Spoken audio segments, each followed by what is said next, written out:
peut résister à son odeur qui nous fait penser au soleil tout simplement. Une odeur douce, entêtante, mais sans forcément dégoûter. On va parler aujourd'hui d'un ingrédient que je pense que chacune de nous a dû utiliser au moins une fois quand elle débutait son aventure capillaire, son aventure avec sa peau et tout.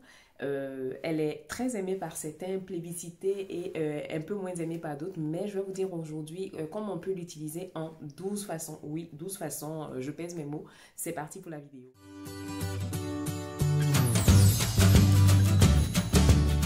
Hey Migo, comment allez-vous? Moi ça va très bien, on se retrouve aujourd'hui pour une nouvelle vidéo. Donc si vous passez ici pour la première fois, vous êtes chez Anti-Fouet. Ici on parle de soins naturels, de soins coréens, de tout ce qu'il faut pour mettre sa peau en valeur. Si vous avez besoin d'aide pour construire vos routines, si vous avez besoin de soins naturels, vous êtes au bon endroit.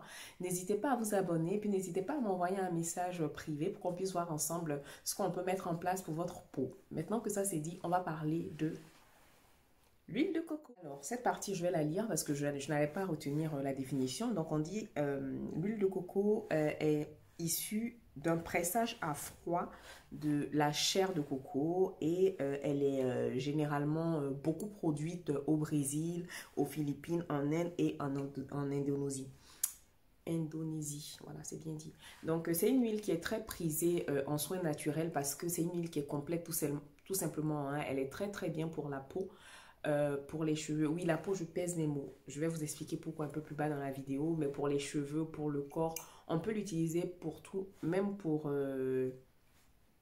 Ah oui, je vais vous donner le secret pour ça un peu plus tard. Donc, la composition en acide gras de l'huile de coco, c'est 5 à 8% d'acide oléique, donc c'est les oméga 9, 1 à 3% d'acide linoléique, donc les oméga 6, jusqu'à 0,2% d'acide alpha-linolénique oméga 3. Elle est constituée aussi de vitamines E et K, de provitamines A, B3, B5 et B6. La principale propriété de l'huile de coco, elle est apaisante, elle est assainissante, elle est émolliente, nourrissante, elle est adoucissante et assouplissante. C'est pour ça d'ailleurs qu'on l'aime beaucoup dans les soins capillaires. Elle est aussi cicatrisante, donc vous allez pouvoir l'utiliser par exemple dans les soins du corps pour apaiser des cicatrices qui sont là depuis un bon moment, qui sont installées. Sur le long terme, elle peut parfaitement jouer ce rôle-là. Pour les cheveux, elle va venir avoir un rôle fortifiant, jouer un rôle aussi sur la pousse du cheveu. Donc, c'est parti pour les 12 utilisations de l'huile. Donc, en 1, on va l'utiliser comme démaquillant. Je vous disais tout à l'heure qu'on peut l'utiliser sur le visage. Donc, en application sur le visage, c'est pas conseillé, surtout pour celles qui vont avoir une peau à tendance mixte à grasse, une peau à tendance à avoir des points noirs et tout, parce que l'huile de coco est comédogène, c'est-à-dire qu'elle bouche les pores et elle peut provoquer des points noirs et des boutons. Mais pour se démaquiller, oui, pourquoi pas. Vous allez l'utiliser dans la phase huileuse de votre double nettoyage, c'est-à-dire passer une première fois avec pour se démaquiller et ensuite on va laver au savon. Donc en 1, démaquillement. 2, soins purifiants pour la peau. Pourquoi? Elle est riche en acides gras, donc du coup l'utiliser, j'avais fait une démonstration, je vais essayer de vous mettre la vidéo quelque part en haut, où je montrais comment on pouvait retirer les points noirs avec de l'huile. Donc utiliser de l'huile de coco qui est très riche en acides gras pour effectuer cette manœuvre là, à savoir masser vraiment les zones du visage où les pores sont incrustés pendant un bon moment, peut nous aider à retirer les points noirs. Donc en 2, en soin pur. Donc en 3, on va l'utiliser en soin après soleil. Donc quand vous êtes par exemple parti au soleil et que vous avez la peau qui chauffe, vous avez été victime de brûlure du soleil par exemple, vous pouvez utiliser de l'huile de coco associée à de l'aloe vera comme soin après soleil pour apaiser votre peau et lui apporter du réconfort, tout ça. Alors, on peut l'utiliser pour nourrir sa peau. Donc, comme je disais, elle est très riche en vitamine E. Elle est très riche en... La vitamine E est connue pour être antioxydante et ralentir le vieillissement de la peau. Donc, utiliser de l'huile de coco pour nourrir sa peau. Pas pour hydrater, parce qu'encore une fois, l'huile n'hydrate pas, elle nourrit. Donc, vous allez associer l'huile de coco à votre lait pour le corps ou à de l'aloe vera pour nourrir votre peau. Et vous allez voir que votre peau sera beaucoup plus élastique, elle sera beaucoup plus nourrie, elle sera beaucoup plus belle. Alors ensuite, on va l'utiliser pour lutter contre l'eczéma. Donc c'est une huile qui est très riche. Donc du coup, elle va venir soulager les tiraillements, elle va venir soulager les irritations. Donc pour soigner une poussée d'eczéma, l'huile de coco peut parfaitement faire l'affaire. On peut l'utiliser pour s'épiler. Donc pour celles qui se rasent, pour avoir, bon, quand les poils ne sont pas drus, parce que quand les poils sont drus, moi j'ai essayé, ça fait un peu, voilà, ça glisse pas comme on voudrait, mais quand vos poils sont, quand vous avez une repousse d'une semaine ou deux par exemple, vous pouvez l'utiliser. Donc vous allez tartiner vos jambes d'huile et ça va vous aider à apaiser le feu du rasoir en fait. Donc, pour l'épilepsie. Alors, en soins anti-vergéture, je vous ai dit que l'huile de coco contenait de la vitamine E et la vitamine E aide la peau à être élastique. Donc, en début de grossesse ou même sur les vergetures, sur les fesses, sur les hanches, vous pouvez utiliser de l'huile de coco avec ou sans du beurre de karité pour redonner de l'élasticité et de la souplesse à votre peau, ce qui va l'empêcher de craquer encore plus et va atténuer vos vergetures ou du moins les maintenir au stade où elles sont.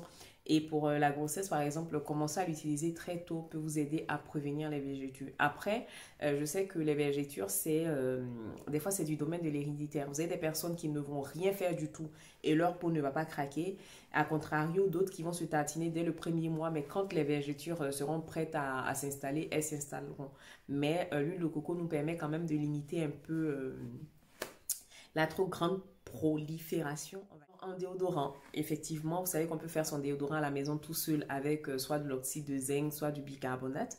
Le bicarbonate, moi, je le trouve un peu irritant. Donc, moi, quand j'ai envie de faire mon déodorant maison, il faut d'ailleurs que je vous mette la recette. Donc, je vais utiliser de l'huile de coco, de la maïzena et une huile essentielle de mon choix. Donc ça, c'est pour les personnes qui transpirent pas beaucoup. Sinon, on peut utiliser parfaitement le bicarbonate, ajouter le bicarbonate à la recette que j'ai donnée là. Et ça vous fait un déodorant en dépannage tout simplement. Ou si vous avez envie d'avoir une alternative un peu plus naturelle au déodorant qu'on a dans le commerce. Dentifrice, je pense que tout le monde l'a déjà entendu hein, ou vu. Vous pouvez utiliser l'huile de coco comme bain de bouche. C'est pas très agréable, je l'avoue, d'avoir une cuillère d'huile comme ça à laisser fondre et à laisser tremper les dents dedans comme ça. C'est pas très agréable. Mais franchement, c'est très bien pour prévenir les caries, pour soulager les gencives qui saignent un peu.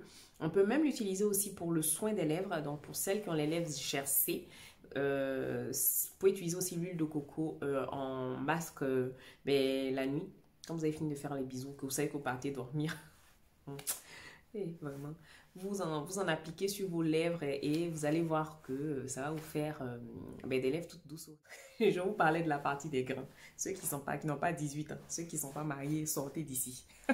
Je dis ça pour rire. En fait, l'huile de coco est très bien comme lubrifiant. Oui, je le dis parce que c'est voilà, c'est très naturel. Après, ça aide aussi pour tout ce qui est infection, tout ce qui est sécheresse vaginale, pour les infections, pour les petites irritations du quotidien, pour aussi maintenir une flore en bonne santé. Vous pouvez utiliser régulièrement l'huile de coco. Donc, je dis ça, je dis rien, c'est gratuit le conseil. Essayez et puis, bon, ne venez pas me dire. Essayez, mais si ça vous convient, ne me dites pas. Je ne veux pas savoir, c'est les détails qui ne me regardent pas. On n'est pas encore assez intime pour ça. Mais je vous le dis que l'huile de coco peut vous aider aussi dans ce point-là de votre vie.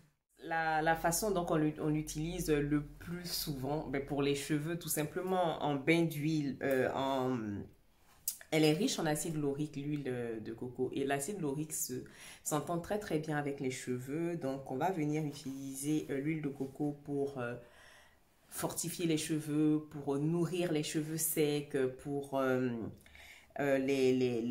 prendre de la masse pour activer la pousse. Par contre, moi, le petit secret que je vais vous donner, c'est de ne pas appliquer directement l'huile de coco sur les cheveux. Le mieux, c'est de l'associer avec quelque chose d'hydratant, quelque chose qui contient de l'eau. Donc, ça peut être un masque avec du gel de fenugrec, avec du gel d'aloe vera, avec du gel de lin, avec du gel de chia, mais pas l'huile directement sur les cheveux parce que ça va venir, en fait, comment je peux dire ça? Ça va venir gainer la fibre capillaire et l'hydratation ne va pas rentrer. Donc, pour vraiment profiter des bienfaits des huiles, c'est toujours mieux voilà, d'hydrater un peu son cheveu avant d'utiliser une huile dessus parce que l'huile va venir à ce moment-là sceller l'hydratation qu'on a apportée.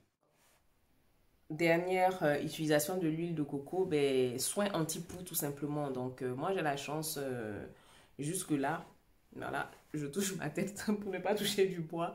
Ma fille n'a jamais ramené de poux, vu la masse qu'elle a. Mais le secret aussi c'est l'huile de lavande. L'huile de lavande associée à l'huile de coco. Donc moi je lui mets beaucoup de l'huile de coco sur les cheveux dans ses soins et tout.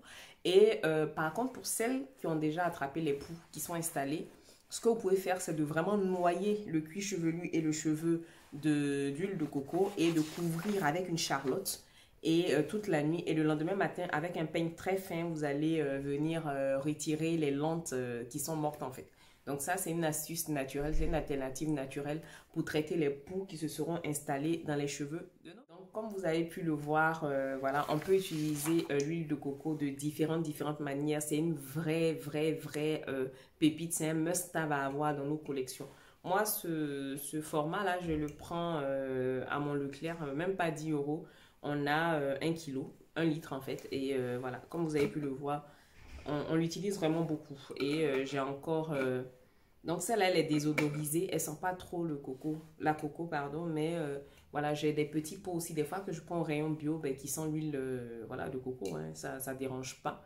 Donc voilà, c'est la fin de cette vidéo. J'espère qu'elle vous aura plu. J'essaierai de vous en faire encore des comme ça, avec des huiles que j'aime beaucoup, tout simplement. Bon, à chaque fois, ça ne sera pas 12 utilisations, hein, mais j'essaierai de vous parler un peu de quelques huiles que vous pouvez utiliser comme ça. Voilà, je vous fais de gros bisous et puis je vous dis merci d'être toujours plus nombreuses. N'hésitez pas à vous abonner si la vidéo vous a plu. N'hésitez pas à la partager. Ben, aidez-moi à grandir tout simplement. Et puis on se retrouve très bientôt pour une autre vidéo. Mouah.